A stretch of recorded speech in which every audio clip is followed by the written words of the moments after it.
Hi, I'm KB with Nerdophiles. How are you? I'm great. It's nice to meet you. Nice to meet you as well. Shawn's journey is so interesting to watch, and the progression of his character this season is just so good. So, for you, what's been the most kind of rewarding and challenging parts of Shawn to portray this season?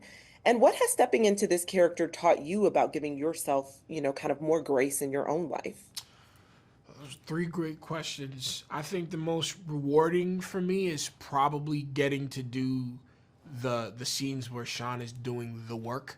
I feel like when we portray that on screen, however uncomfortable or emotional or prickly it may be, we convince people it's possible to do it. And that to me is very rewarding. The most challenging is anything where it's funny. Oh my goodness. I am working with these legends, these titans, and I'm trying to keep up. I'm also trying not to break, and that's hard to do. So I have to find reasons why Shawn would find something funny, or just figure out how to not laugh. And I think for me, just I feel a sense of gratitude for the whole project. So the whole thing is just an incredible experience for me to one even do comedy, which is something I didn't know I was going to be able to do, but two do a type of comedy that is set out to help people deal with their issues. It's incredible. Yeah, and you guys do such a wonderful job. And speaking of, listen, I have to ask, will you get more scenes with Gabby? Because I always love seeing you and Jessica together on screen, and she is also hilarious. You're funny too, like don't discount Thank you. I'm yourself. trying. I got Yes, help yes. too. Yeah, you're gonna see some. You will. Okay. Okay. That's Bill. He'll mix up the cast and crew of all these eclectic characters and make sure we all get like there's a duo of an unsuspecting pair locked away in any Bill Lawrence script. Okay, okay. I love to hear that. And so last but certainly not least, do you feel like, or will we see this season, will there be a time where Shawn actually leaves Jimmy's nest and goes out on his own? I know they've been doing a lot of great work together, and Jimmy obviously has crossed some boundaries. Yeah, absolutely. Um, but it seems to be working for Shawn in the progression that he's making to be living there, ironically. So with Shawn, I think what they try to do responsibly in the show is show the what will go wrong if you do break these rules. So in terms of Shawn leaving, you got to stay tuned. In Okay. terms of him being presented with opportunities to leave, I can let you know, buckle your seatbelt. So this season has been so good to watch. There's a point in Liz's journey where she said that she's never done therapy before. So what do you think is Liz's kind of biggest apprehension about doing so? I think she wants to keep the status quo and not pick at that scab. And I know a lot of people like that. That they're like, my childhood was fine, and I have this happy thing married. I don't want to rock the boat. Okay, yeah, I could actually see that for Liz a lot, actually. And as she comes to terms kind of with the food truck, the empty nest, and more, do you think that maybe she'll lean into the idea of going to therapy, or do you think that there will be kind of a bit of Liz kind of doing Liz and figuring it out on her own before she gets there? I hope that Liz goes to therapy and starts sorting things out, because I don't think I mean, I think in life, if you're trying to find a passion and find a purpose, which I really feel like you have to keep doing that through your whole life, and you have peaks and valleys, and you have to like keep your eye on the prize. If you don't have things sorted out within your own self, how do you find out what that passion is really?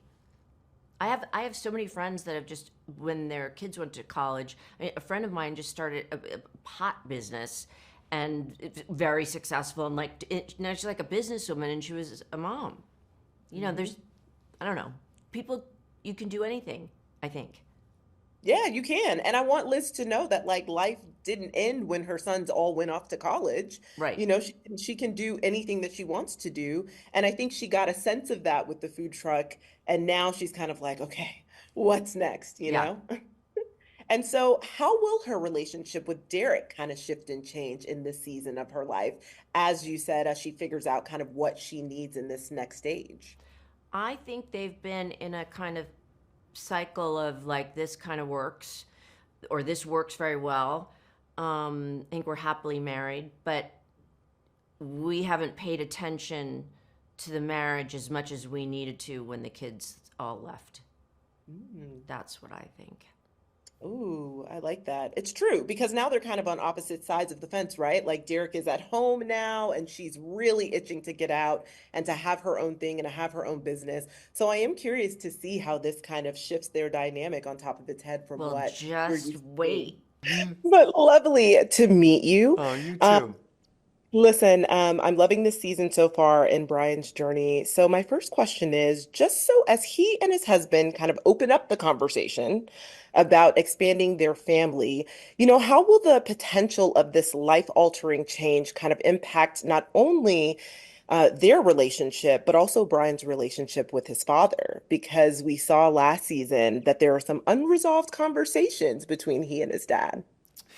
Really interesting question. Yeah, I think people who have complicated relationships with their own parents then have complicated relationships with their own parenting. And I think Brian realizes that he doesn't know what fatherhood is like because he had a broken relationship with his father, or a relationship with his father that didn't really manifest until adulthood, which is a different kind of relationship. So, so when it comes up, and Charlie, his husband, is so game and so ready and so instinctively parental, it really throws Brian off. And Brian's easily thrown off. Um, he definitely can get set off by the littlest thing, and so it's going to be a tricky road for him to figure out how he fits into being a dad. And do you think that potentially, I mean, Brian is surrounded by therapists, Yeah. truly. Do you think that this is a way for him to maybe become open to the idea of doing therapy, not even just by himself, but also potentially with Charlie as well? Yeah, I think there's probably a part of him because he's so surrounded by therapists that thinks he doesn't need it or doesn't Mm. want it. But the fact is, this is a chosen family that deals with their feelings, that faces them head on. You can't go 2 feet without someone telling you what your problem is, and it becomes inevitable. And I think Charlie is very open to all of that, and completely well adjusted, which is how his yang kind of defines Brian's yin. Yeah, that's what makes them, such a perfect match, which Yeah. T obviously saw even before they did, of course. Yes. Yes. And so my last question just really is around how this new life change could potentially expand Brian's relationship with Alice, because, she is the only child, I guess, that is really in Brian's life? Yeah, absolutely. And that's something that that was one thing at the end of season one that I wanted to have explored was what is Brian's relationship to Alice? They've known each other her whole life. Um, he's essentially an uncle to Alice, and we didn't get to really explore it so much. But I think we get to more in season two, and we didn't get to for a very organic reason. Alice was dealing with her own stuff, and he was so busy trying to repair the relationship with Jimmy that it would naturally be sort of a secondary relationship. But we get some scenes together in this season, and it's quite lovely. Brian is still a child in a lot of ways, and Alice is very much an adult in so many ways, and she helps all of these adults be better people, and I love seeing how she helps Brian and Brian Yeah. helps her. It's pretty cool. Yeah, I love that too. Yeah, it's a great journey this season. I've only seen the first half, Yeah. but I do like how they come together and their journey just, in terms of forgiveness and growth for the both of them. Yeah, me too. I'm really proud of that. Yeah. So just thank you so much for taking the time to chat with Nerdophiles. I really can't wait for audiences to see season two. Thank you so much. Thank you. Ditto. Have a great day.